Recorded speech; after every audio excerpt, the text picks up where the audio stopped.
এই বাংলাদেশের ইতিহাসে সবচেয়ে বড় জালেমা, বাংলাদেশের ইতিহাসে সবচেয়ে বড় স্বৈরাচারিণী, বাংলাদেশের ইতিহাসে সবচেয়ে বড় অহংকারিণীকে আল্লাহ তাআলা নির্মমভাবে পরাজিত করে এই দেশ থেকে পালিয়ে যেতে বাধ্য করেছেন। আলহামদুলিল্লাহ। গণ আন্দোলনের সামনে দেশের মানুষ তাদেরকে ঘৃণা করেছে। কেন? তারা জালেম, জালেমা, তারা জুলুম করেছে। মানুষ তাদেরকে ঘৃণা করেছে। কেন? তারা টেন্ডারবাজি করেছে, তারা চাঁদাবাজি করেছে, রাহাজানি করেছে, খুন করেছে, গুম করেছে, অন্যায়ভাবে উলামায়ে কেরামের রক্তপাত ঘটিয়েছে, অন্যায়ভাবে এই দেশের তাওহীদি জনতাকে বছরের পর বছর জেলখানার অন্ধকার প্রকোষ্ঠে আবদ্ধ করে রেখেছে। যার ফলশ্রুতিতে এই দেশের ধর্ম বর্ণ নির্বিশেষে সকল মানুষ তাদের বিরুদ্ধে জেগে উঠেছে। আলহামদুলিল্লাহ। সকল মানুষের জাগরণের কারণে তারা এখান থেকে চলে যেতে বাধ্য হয়েছে। এটা আল্লাহ তাআলার পক্ষ থেকে আমাদের উপরে বহুত বড় ইহসান, যার কারণে আজকে আমরা কোনো ধরনের বাধাহীনভাবে, কোনো ধরনের বাধা ছাড়া এতগুলো আলেম, এতগুলো মজলুম আলেম এবং আলহামদুলিল্লাহ যারা যে কোনো হক কথা বলতে কোনো প্রকার ভয় করে না, তাদেরকে আমরা এখানে নিয়ে আসতে পেরেছি। যদি ওই তাগুতি, ওই জালেমার প্রশাসন এখনো থাকতো, তাহলে দেখতেন আপনাদের হুজুরদের জুতা ক্ষয় হয়ে যেত, পেরেশানির শেষ থাকতো না। হ্যাঁ, কনসার্ট করতে, যাত্রা গান করতে, পালা গান করতে, হ্যাঁ, ড্যান্স ক্লাব করতে, নাইট ক্লাব করতে, সেগুলোর অশ্লীল বেহায়া অনুষ্ঠান করতে কারো অনুমতি লাগতো না। কিন্তু আল্লাহর জমিনে আল্লাহর কালামের বাণী উম্মতের সামনে খুলে খুলে বয়ান করতে হলে ওই দাঁড়ায়া পেশাব কর্মওয়ালাদের অনুমতি লাগতো। এতটুকু দেউলিয়া হয়ে গেছিলাম আমরা, এতটুকু আমরা আমাদের অস্তিত্বহীন হয়ে গেছিলাম। কেমন জানি আমরা এই দেশের ভাড়াটিয়া হয়ে গেছিলাম, অঘোষিত ভাড়াটিয়া। তো আল্লাহ রব্বুল ইজ্জত আবার প্রমাণিত করলেন এই স্বৈরাচারী সরকারের পতনের মাধ্যমে আল্লাহ তাআলা কোন জালেমের জুলুমকে স্থায়ীভাবে চলতে দেন না। ইন্না বাতশা রাব্বিকা লাশাদীদ। রব্বুল আলামিন ধরেন না, ছাড় দেন, কিন্তু যখন ধরেন তখন আর ছাড়েন না। সেটাই আল্লাহ তাআলা আবার প্রমাণিত করলেন। আলহামদুলিল্লাহ। পুরা দেশবাসীর মধ্যে এক ধরনের একটা স্থিতিশীলতা, মানুষের ভিতরে এক ধরনের দিলি ইতমিনান এহসাস হইতেছে, অনুভূতি হইতেছে যে সব মানুষ, হ্যাঁ, ধর্ম বর্ণ নির্বিশেষে সবাই খুশি। তবে এটাকেই আমরা চূড়ান্ত বিজয় মনে করি না। চূড়ান্ত বিজয় শুধুমাত্র সেই দিনই হবে যেই দিন এই দেশে খেলাফা প্রতিষ্ঠা হবে। চূড়ান্ত বিজয় একমাত্র সেই দিনই হবে যেই দিন এই দেশে ইমারা প্রতিষ্ঠা হবে। চূড়ান্ত বিজয় একমাত্র সেই দিনই হবে যেই দিন এই দেশের ব্যক্তিগত, পারিবারিক, সামাজিক, রাষ্ট্রীয় এমনকি আন্তর্জাতিক অঙ্গনেও কোরআনী শাসন প্রতিষ্ঠিত হবে। এর আগে আমরা চূড়ান্ত বিজয় বলতে পারি না, এটা হলো সাময়িক বিজয়। একটা বিষয়ে আমরা বিজয় লাভ করেছি আলহামদুলিল্লাহ। মানুষের মুখে, মানুষের কাছে আমরা সবচেয়ে বড় যে উপকারটা হয়েছে এবারের আন্দোলনে, আলহামদুলিল্লাহ। এই আন্দোলন তো এইবার শুরু হয় না, এই আন্দোলন শুরু হয়েছে সে 13 সালে, এই আন্দোলন শুরু হয়েছে সে 21 সালে, সে আন্দোলন শুরু হয়েছে সে 16 সালে, এই আন্দোলন শেষ হয়েছে 24 সাল দিয়ে, আলহামদুলিল্লাহ। তবে আন্দোলনের পরে ফসল যেন দুশ্মনেরা নিতে না পারে, এই জন্য সজাগ থাকতে হবে। আমরা তো বারবার আন্দোলন করেছি, রক্ত দিয়েছি, ঘাম দিয়েছি, শ্রম দিয়েছি। আমাদের আকাবির আসলাফরা সেই ইংরেজ খেদাও আন্দোলন বলেন আর পাকিস্তানের জুলুম খেদাও আন্দোলন বলেন, সব আন্দোলনে রক্ত দিয়েছি, জান দিয়েছি, কিন্তু ফসল উঠিয়ে নিয়েছে, ঘরে আম কুড়িয়ে নিয়েছে কিন্তু আমাদের দুশ্মনেরা। যার কারণে দেশ স্বাধীন হওয়ার পরে দেশের সংবিধান হয়ে যায় অজানা কারণে, সংবিধানের মূলনীতি হয়ে যায় গণতন্ত্র, সমাজতন্ত্র, জাতীয়তাবাদ, ধর্মনিরপেক্ষতাবাদ। প্রত্যেকটা কুফরি এবং শিরিকি মতবাদ। এগুলো প্রত্যেকটা কি কুফরি এবং শিরিকি মতবাদ একটাও ইসলামের সাথে কোনো সম্পর্ক নাই। মুসলমান কোনোদিন এগুলোকে সাপোর্ট করতে পারে না। মুসলমান কোনোদিন গণতন্ত্র রক্ষা করার জন্য, গণতন্ত্র প্রতিষ্ঠা করার জন্য আন্দোলন করতে পারে না। মুসলমানের আন্দোলন হবে খেলাফত প্রতিষ্ঠার জন্য। মুসলমানের আন্দোলন হলো আমাদের হারিয়ে যাওয়া খেলাফতকে ছিনিয়ে আনার জন্য।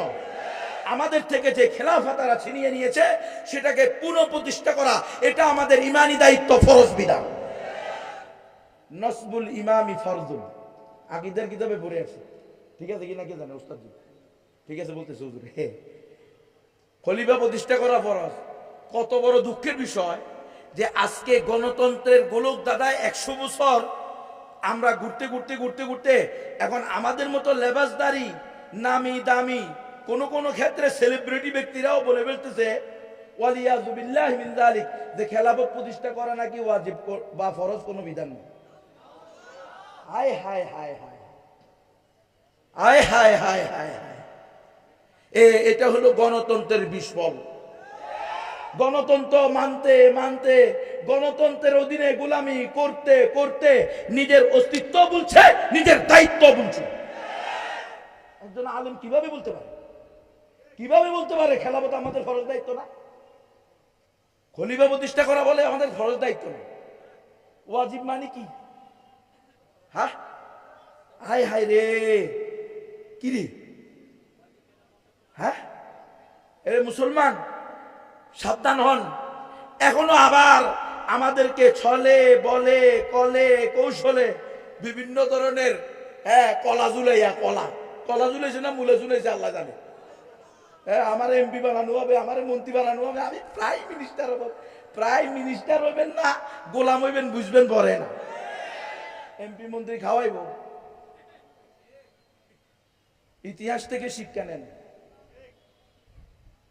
মুসলমান বিশেষ করে ওলামায়ে কেরাম পশ্চিমকালেও গণতন্ত্রকে সাপোর্ট করতে পারে না, গণতন্ত্রের পক্ষে থাকতে পারে না।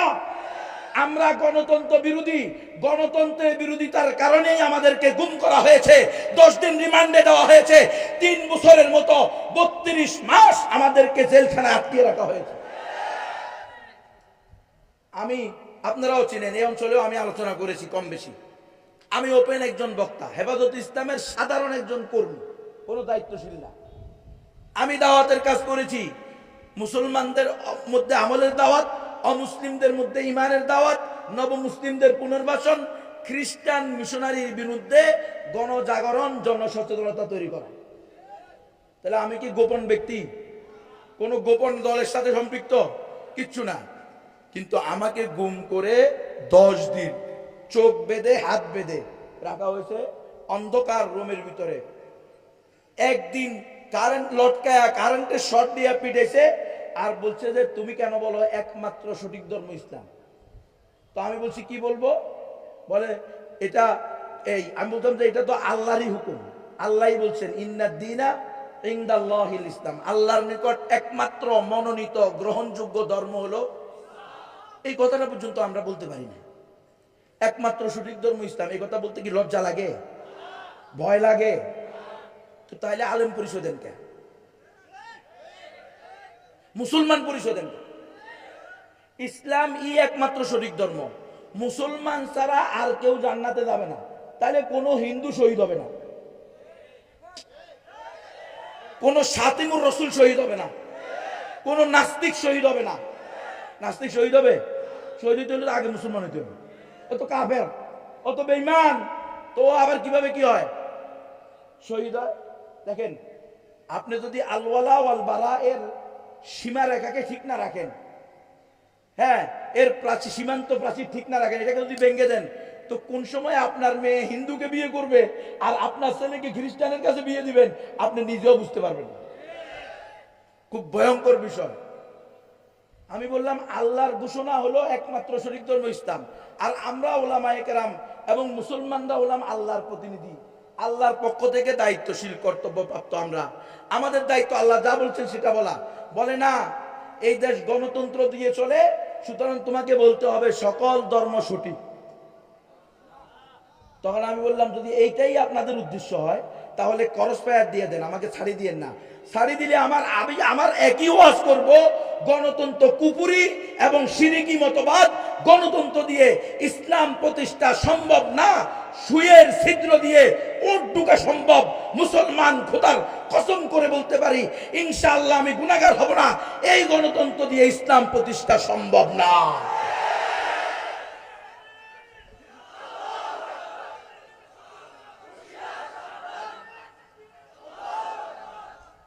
আমাদেরকে বলা হয় কেন আমাদের আকাবিররা গণতন্ত্র করছে না, অনেকে বলে। আলহামদুলিল্লাহ, আকাবিররা গণতন্ত্র করছে দেখেই তো এটা আমাদের কাছে স্পষ্ট হয়ে গেছে। আকাবিরদের সময়ে গণতন্ত্র দিয়ে ইসলাম প্রতিষ্ঠা হয় নাই, তাহলে তুমি আর আমি কোন লেসপেন্সার যে আমাদের সময় হবে? আমরা কি মানুষের কাছে হাফিজ হুজুরের চেয়ে বেশি সমাদৃত? এই হুজুররা কি মানুষ হাফিজ হুজুরের চেয়ে বেশি ভালোবাসে? আমার কি মানুষ শামসুল হক ফরিদপুরের চেয়ে বেশি ভালো লাগে বাসে? আমাকে কি মুফতি আমিনের চেয়ে বেশি ভালোবাসে? এই কথা বলেন। আমাকে কি শাইখুল হাদিস আল্লামা আজিজুল হকের চেয়ে বেশি মানুষ ভালোবাসে? আজকে এখানে যারা আসতেছে এরা কেউ, অথবা আমাদের দেশে আরো যারা সেলিব্রিটি আছে, কেউ কি শাইখুল হাদিস আল্লামা আজিজুল হকের চেয়ে বেশি গ্রহণযোগ্য? তারপরে মুফতি আমিনের চেয়ে বেশি গ্রহণযোগ্য? আমাদের হাবিব হুজুরের চেয়ে বেশি গ্রহণযোগ্য? তো উনাদের সময় যদি গণতন্ত্র দিয়ে ইসলাম প্রতিষ্ঠা সম্ভব না হয়, ইসলামপন্থীদের ক্ষমতা যাওয়া সম্ভব না হয়, তো আমি বলে দিচ্ছি ছোট মুখে বড় কথা, তোমরা না, তোমাদের মতো আরো 100 পুরুষ আসলেও গণতন্ত্র দিয়ে ইসলাম প্রতিষ্ঠা করা সম্ভব না, ইসলামী কোন দল ক্ষমতায় দেওয়া সম্ভব না। মানলে মানেন, না মানলে আরো গোলামি করেন। গোলামি তো 100 বছর ধরে করতেছি। কি আশ্চর্য, 1200 বছরের আকাবির আসলাফদেরকে ভুলে গিয়ে শুধু 100 বছরের আকাবিরের কথা আমাদেরকে বলা হয়। আমাদের যে খেলাফতের 1200 বছর ছিল না, খেলাফা আলা মিন হাদিন নবুয়া, সর্বশেষ খেলাফতে উসমানী, হ্যাঁ, তুরস্কের যে খেলাফতে উসমানী, এই পর্যন্ত সর্বশেষ খলিফা পর্যন্ত 1200 বছর পর্যন্ত মুসলমানদের খেলাফা প্রতিষ্ঠা ছিল কি ছিল না? হ্যাঁ, কখনো জুলুম বেশি হয়েছে, স্বজনপ্রীতি হয়েছে, অনেক ধরনের তাদের মধ্যে কমতি ছিল, কিন্তু তারা কোরআনকেই একমাত্র সংবিধান মানছে, ঠিক কিনা? তো তাহলে 1200 বছরের আকাবিরদেরকে আকাবির মনে হয় না? এদেরকে আসলাফ মনে হয় না? সাহাবায়ে কেরাম, তাবেঈন, তবে তাবেঈন, আইম্মে মুজতাহিদিন, হ্যাঁ, একের পর আমাদের একের পর এক এই গণতন্ত্রের ভূমিষ্ঠ হওয়ার পূর্ব পর্যন্ত, এই গণতন্ত্র নামক শিরকি মন্ত্র এটা ভূমিষ্ঠ হওয়ার আগ পর্যন্ত আমাদের আকাবির আসলাফরা কি রাজনীতি করে নাই? তো তাইলে ওই রাজনীতি ভুলে গিয়ে গণতন্ত্রের লেসপেন্সারি শুরু করছেন। আমরা আগেও গণতন্ত্র বিরোধী ছিলাম, এখনো গণতন্ত্র বিরোধী থাকবো, ফাঁসিতে ঝুললেও গণতন্ত্র বিরোধী ইনশাআল্লাহ। গণতন্ত্রের দিন শেষ, খেলাফতের বাংলাদেশ। গণতন্ত্রের দিন শেষ, ইসলামী এমআরআর বাংলাদেশ। দিতে পারবেন তো মিছিল? নাইলে কিন্তু আবার বাতিল গ্রুপের পকেটের কি হয়ে যাবেন, খোরাক হয়ে যাবেন। কষ্ট হয়েছে অনেক, অনেক উলামা, অনেক তোলাবা, অনেক হাফেজ, অনেক আলেম, অনেক তাওহীদবাদী, অনেক সাধারণ মুসলমানের রক্তের বিনিময়ে আল্লাহ তাআলা আবার সুযোগ করে দিয়েছে। আপনি আপনার মসজিদে, আপনার মাদ্রাসায়, আপনার খানকায়, ওয়াজ মাহফিলে, শানের সালাত সম্মেলনে, সিরাতুন নবী সম্মেলনে, এরপরে গণসমাবেশে, সর্বপ্রকার মজলিসে, সর্বস্থানে, সব সময়ে আপনি তাওহীদের কথা উম্মতের সামনে খুলে বলার সুবর্ণ সুযোগ এটা। আবার গণতন্ত্রের পিছনে দৌড়াইয়েন না। গণতন্ত্র দিয়ে ইসলাম প্রতিষ্ঠা হবে না, গণতন্ত্র দিয়ে কোনো অধিকার আদায় করাও সম্ভব না। আজ পর্যন্ত হয় নাই। দুই একটা হওয়া এটা কোনো সফলতা না। কিছু ভালো দুনিয়াতে বহুত কিছু আছে, কিছু ভালো জানা করে যে মানুষ দর্শন করে, যে ওই পতিতালয়ে যে মনেও কিছু ভালো আছে, ওই মহিলা সাময়িক সে মজা পায়, আর ওই মহিলার রিজিকের ব্যবস্থা হবে, ওটাও কিছু ভালো আছে। চুরি করে যে ওইটার ভিতরেও কিছু ভালো আছে, ডাকাইতি করে যে ওইটার ভিতরেও কিছু ভালো আছে। এর অর্থ এই না যে আপনি কিছু ভালো থাকলেই সেটা করবেন, তাহলে আপনি আলেম কি জন্য? ইন্নামা ইয়াখশাল্লাহ মিন ইবাদিহিল উলামা, উলামায়ে কেরাম সবচেয়ে বেশি আল্লাহকে ভয় করবে।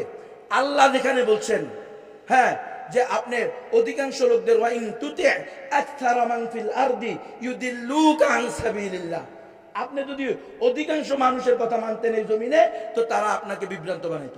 গণতন্ত্র মানে কি? সকল ক্ষমতার মালিক জনগণ। বিশ্বাস করেন আপনারা? যে যে বিশ্বাস করেন সকল ক্ষমতার মালিক জনগণ, আল্লাহর এখানে কোনো কাজ নাই, তারা প্রত্যেকে মুরতাদ, প্রত্যেকে বেঈমান। সকল ক্ষমতার মালিক কে? আল্লাহ। আমি কওমি মাদ্রাসায় বিশেষ করে আমাদের দেওবন্দি সিলসিলার উলামায়ে কেরাম তোলাবায়ে ইলমকে বলবো, বাবারা ভাইয়েরা, পায়ে ধরি, গণতন্ত্রের পিছে আজ যায় না। দেখেন, এই গণতন্ত্র দিয়েই কিন্তু খেলাফতকে ধ্বংস করা হয়েছে। আমাদের থেকে খেলাফত ছিনিয়ে নিয়ে তারা আমাদেরকে বাই রোড করে দিল, বাই ক্যানেল করে দিল, আলাদা একটা নদীপথ করে দিল, মূল স্রোত বন্ধ করে দিয়ে, যে এখন তোমরা আর আল্লাহর দেওয়া ফরজ বিধান, রসুলের সুন্নাহ, সাহাবায়ে কেরামের পদ্ধতিতে খেলাফার দিকে যেও না, এখন তোমরা গণতন্ত্রের দিকে দাও। রাজনীতি বললে গণতন্ত্রের রাজনীতি, সমাজতন্ত্র, জাতীয়তাবাদ, ধর্মনিরপেক্ষ। কিরে, লেনিন, কার্ল মার্কস, মাও সেতুং আর আব্রাহাম লিঙ্কনের মতবাদ যদি এখানে চলতে পারে, বুক ফুলিয়ে যদি তাদের দালালেরা তাদের আদর্শ বাস্তবায়ন করতে পারে, প্রচার করতে পারে, তাহলে আমরা উলামায়ে কেরাম, আমরা নবীর ওয়ারিস, আমরা তাদের চেয়ে বেশি একমাত্র সঠিক ধর্ম, একমাত্র সঠিক আদর্শ মুহাম্মদ আরবির আদর্শের কথা তার চেয়ে বেশি বলতে পারি।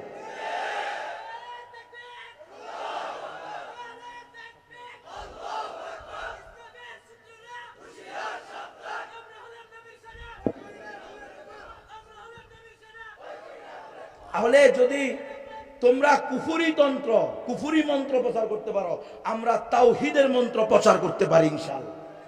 এই জন্য আপনারা গণতন্ত্রের দিকে যাবেন না।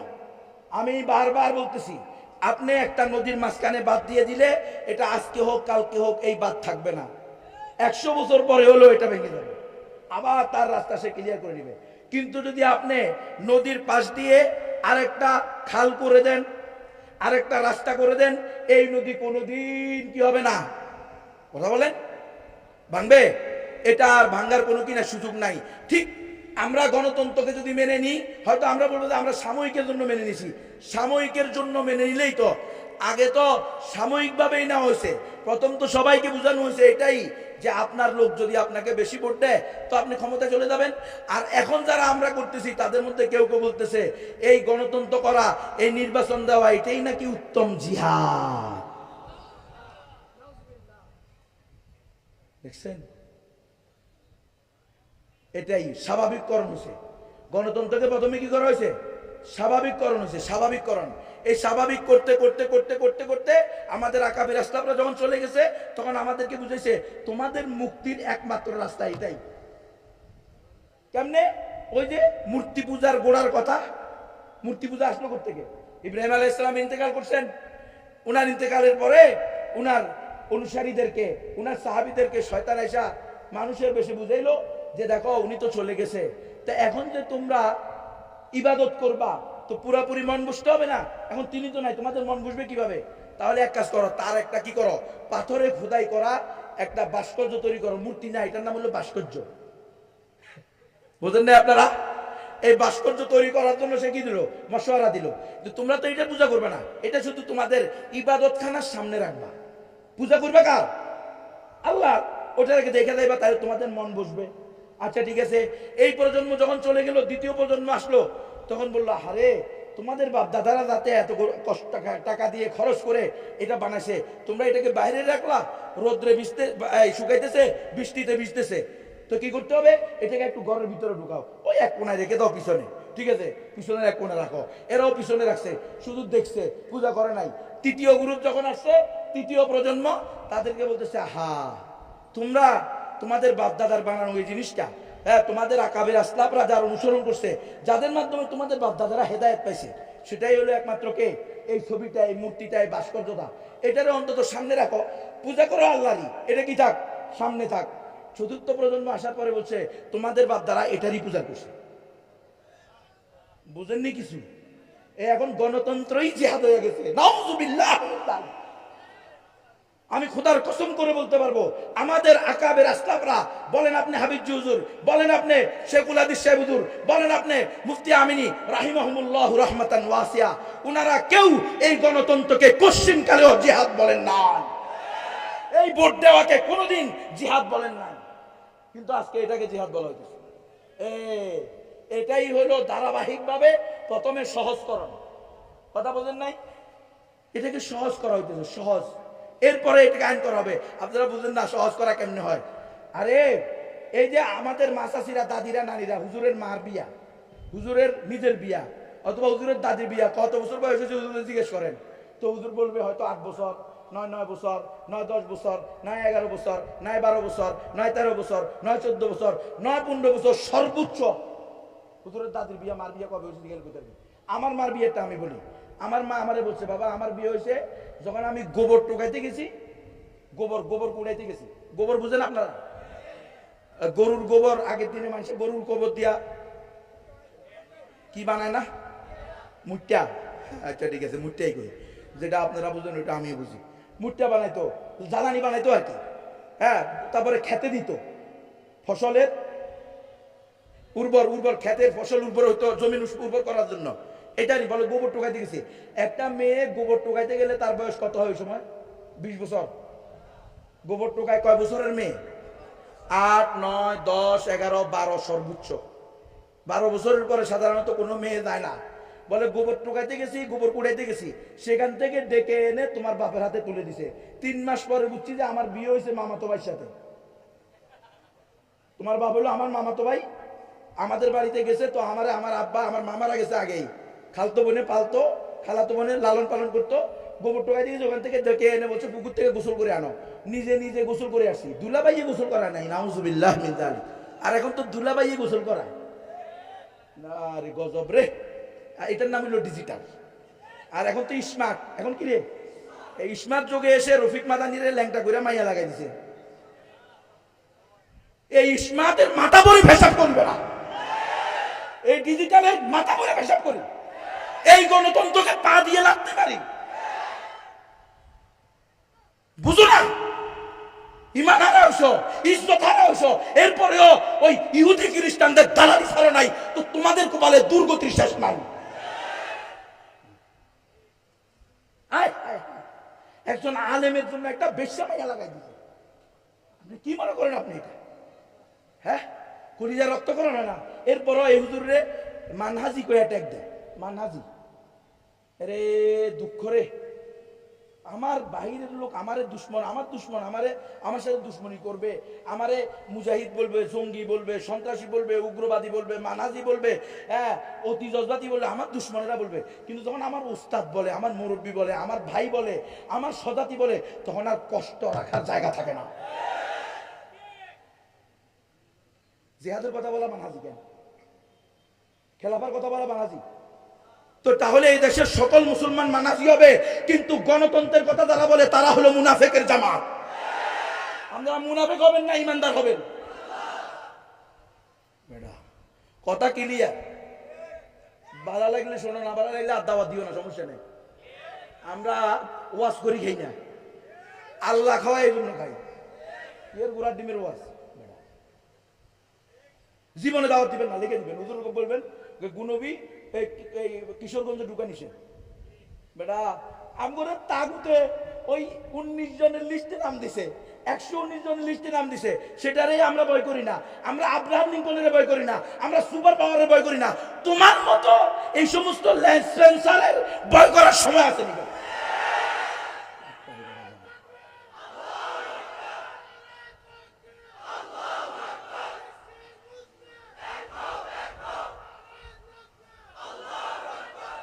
আমার মা বলতেছে ওখান থেকে ধরে এনে বিয়ে দিছে, 3 মাস পরে উচিত আমার বিয়ে হয়েছে, এরপরে একটার পর একটা বাচ্চা হয়েছে 12 জন। আল্লাহু আকবার।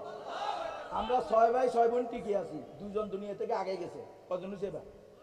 14 জন। নর্মালে সিজারে না, ডিজিটাল স্মার্ট তরিকা কারে আনি।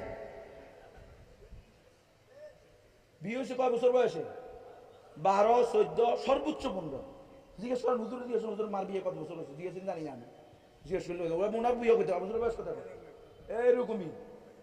হুজুর বলতেছে এরকমই, কারণ এরকমই তো হইব। আমার বাপ মাই তো আমার জন্মের বয়স কইতে পারে না, জন্মের তারিখ কইতে পারে না। মা জন্মের তারিখ কত? জন্মের তারিখ বছরের আল্লাহর রহমতে এই মাথায় একটা, আরে ওই মাথায় একটা, আবার জন্মের তারিখ কিসে? আসেন কা খারাপ লাগে? আমার মা বাপই রসুলের সুন্নতের উপরে, রসুলের হুকুমের উপরে আমল করছে। তারপর আমার রসুল বলছে তাজাওয়াজুল ওয়াদুদাল ওয়ালুদা ফাইন্নী মুকাসিরুম বিকুমুল উমাম। এ আমার উম্মতের যুবকেরা, এমন বংশের মেয়েদেরকে খুঁজে খুঁজে বিয়ে করো যাদের সন্তান বেশি হয়। তোমাদের সন্তান বেশি হলে আমি মুহাম্মদের উম্মত বেশি হবে। আমার উম্মত বেশি হলে কাল কিয়ামতের মাঠে সকল নবীদের সামনে আমি ফখর করব, সাইয়্যিদুল মুরসালিন খাতামুন নবিয়্যিন। আমি নামে না কাজেও, তোমরা ১,৫০০ বছর দাওয়াত দিয়া ৪২ জন উম্মত পাইছো, আমি মাত্র ২৩ বছর দাওয়াত দিছি না, মাত্র ২৩ বছর দাওয়াত দিয়েছি। আমার উম্মত হলো অগণিত। আল্লাহু আকবার। এখন কি করতো? এই যে আমাদের দেশের সংস্কৃতি ছিল যে ১২, ১৩, ১৪ বছরে কি হয়ে যেত? বিয়ে হয়ে যেত। আমাদের মায়েরা এমন পর্দাশীলা, এমন আল্লাহওয়ালি, এমন নামাজি, এমন জাকেরা, এমন সবেরা, এমন শাকেরা ছিল, এমন মুতিয়া, স্বামীর আনুগত্য ছিল। স্বামী যতক্ষণ পর্যন্ত বাড়িতে আসতো না ততক্ষণ পর্যন্ত খানা খাইতো না। তুই মিথ্যা কথা বেশি, হুজুর মিথ্যা কথা বেশি না সত্য কথা? জিজ্ঞেস করেন, হুজুররা থাকলে পাশে বালা। স্বামী কোনোদিন স্বামীরে কইতো না, হ্যাঁ আমার কাপড় ছিঁড়ে গেছে, কইতো না, করতো না। স্বামী নিজে যখন যেই কাপড় আনতো আলহামদুলিল্লাহ, যখন যেই খাবার দিত আলহামদুলিল্লাহ। আর এখন কি কয় ডিজিটাল নারীরা, স্মার্ট নারীরা বলে পাখি জামা না দিলে তোমার ভাত খাবো না। আরে খা তো ডিজিটাল। প্রতি ৩৩ সেকেন্ডে না ৩৩ মিনিটে ঢাকা শহরে একটা করে ডিভোর্স হয়, মানে বোরা ডিভোর্স দেয়। আয় হায় হায়, এলো ডিজিটাল। আচ্ছা, এখন আমাদের সোনালী যুগ কি ওইটা ছিল না বর্তমানেরটা? ওইটা সোনালী যুগ ছিল, যখন আমার মায়েরা আলা বলা ছিল ওয়াল গাফিলাতুল মুমিনাত। মুমিনারা কেমন হবে? দুনিয়া সম্পর্কে খুব জাননেওয়ালি হইব। ইউটিউব, ফেসবুক, ইন্টারনেট, চ্যাটিং, সারা রাত বয়ফ্রেন্ড, গার্লফ্রেন্ড, হ্যাঁ স্বামীর বন্ধু, হ্যাঁ খালাতো বোনের জামাই, এদের সাথে চ্যাটিং করবো। আল্লাহ আল্লাহ আল্লাহ। আমার মা প্রেমেরে কইতো ট্যাম। এক লোক মারা গেছে আমার নানির দেশের, আমি গেছি ওই সময় নাবিমি পরি মনে হয়, জামিয়া রহমানিয়া। তো বাড়িতে গেছি, অমুক মারা গেছে। মা কেমনে মারা গেছে? ও আল্লাহ কইতে পারে, কি ট্যাম করছে বলে, এতের লগে বিয়ে দেন একতাল্লাহ হাতে সিনের উপর তুন হরি মরি গেছে। এটা আমাদের গ্রামের ভাষা, আমরা ওই নোয়াখালীর পাশে তো। মানে উনি প্রেম করছে যে মেয়ের সাথে, ওই মেয়ের সাথে তার কি হয় নাই, বিয়ে হয় নাই, যার কারণে সে হাত পেল করে অন্য জায়গায় বিয়ে দিয়ে দিচ্ছে। এখন কি করছে? স্টক করে ওই সিনমানি খড়ের গাদা হয় না, ওটার উপরে খড় উঠাইতেছিল, ওখান থেকে শুনছে এই কিরে দোস্ত তোর লাল নীল তো চলে গেছে, একথা বলছে। আর ওখান থেকে সাপকাইয়া পড়ি, প্রেশার সহ্য করতে পারে না, উপরে চাপে কি হয় নাই, প্রেশার সহ্য করতে পারে না, বাস পড়ে মারা গেছে। এই ৫০০ টাকারে বলতো ১০ টাকা। তো আমার মাকে যিনি পালছেন উনি হলো আমার মার খালাতো বোন আর কি সম্পর্কের। উনি বলতেছে একদিন আমার আব্বারে, এরিও কাদের মিয়া, আমার আব্বার নাম আব্দুল কাদের, মা বাপ দুজন দুনিয়া থেকে চলে গেছে, আল্লাহ ওনাদেরকে জান্নাতের আলা মাকাম দান করেন, দোয়া করবেন। বলতেছে এরিও কাদের মিয়া সস্তেন, এটা ৫০ টাকা নিই। তো আমরা সবাই হাসতেছি, দেখছুনি ৫০০ টাকার ৫০ টাকা। আমার আব্বা কো আরে তুমি তো ভালোই বলছো, ৫০ টাকা বলছো, তোমার মেয়ে তো সুদা ১০ টাকা। ৫০ টাকা কি বলে? ১০ টাকা। এত আলা বলা সাদা সিধা ছিল আমাদের মায়েরা। আলহামদুলিল্লাহ, ওই মায়ের গর্বেই এরকম যুগ শ্রেষ্ঠ ওলামায়ে কেরাম তৈরি হয়েছে, যারা এই জামানার এই সমস্ত অশ্লীলতা, বেহায়াপনা, কুরুচিপূর্ণ কাজ, এই ধরনের অবৈধ কাজের সাথে জড়িত হয় নাই। তাদের সন্তানই আল্লাহর ওলি হয়েছে, তাদের সন্তানই যুগের শ্রেষ্ঠ সন্তান হয়েছে। আপনি ইতিহাস পড়েন। যাই হোক, এই বাল্য বিবাহকে তারা এটাকে নাম দিল বাল্য বিবাহ। কি নাম দিল? ইসলামের বিধান শোনেন, সুন্দর করে ভালো করে শোনেন। ইসলামের সকল বিধানকে আপনি বিশ্বাস করতে হবে। কোনোটা আপনি পালন করতেও পারেন, কোনোটা আপনি পালন নাও করতে পারেন, কিন্তু অন্তর থেকে, অন্তরের অন্তঃস্থল থেকে একেবারে শ্রদ্ধার সাথে বিশ্বাস করতে হবে। ইসলামের বিধানে নাবালেগা বিয়ে দেওয়া, বাপ মা নাবালেগাকে বিয়ে দিতে পারবে কি পারবে না? হুজুর কি বলেন? আপনার মেয়ে মাত্র হয়েছে, আরেক হুজুরের ছেলে হয়েছে, আপনারা দুইজনে কি বিয়ে শাদী করাতে পারবেন কিনা? যে তোমার মেয়ে আর আমার ছেলে আমরা বিয়ে দিয়ে দিলাম, বড় হলে তারা একসাথে থাকবে, বিয়ে হবে কি হবে না? কথা বলেন। অবশ্যই হবে। তাহলে বাল্য বিবাহ আইলো করতে, 12 বছর 14 বছরে বিয়ে বাল্য বিবাহ হয় কেমনে? 15 বছরে বাল্য বিবাহ হয় কেমনে? যাই হোক,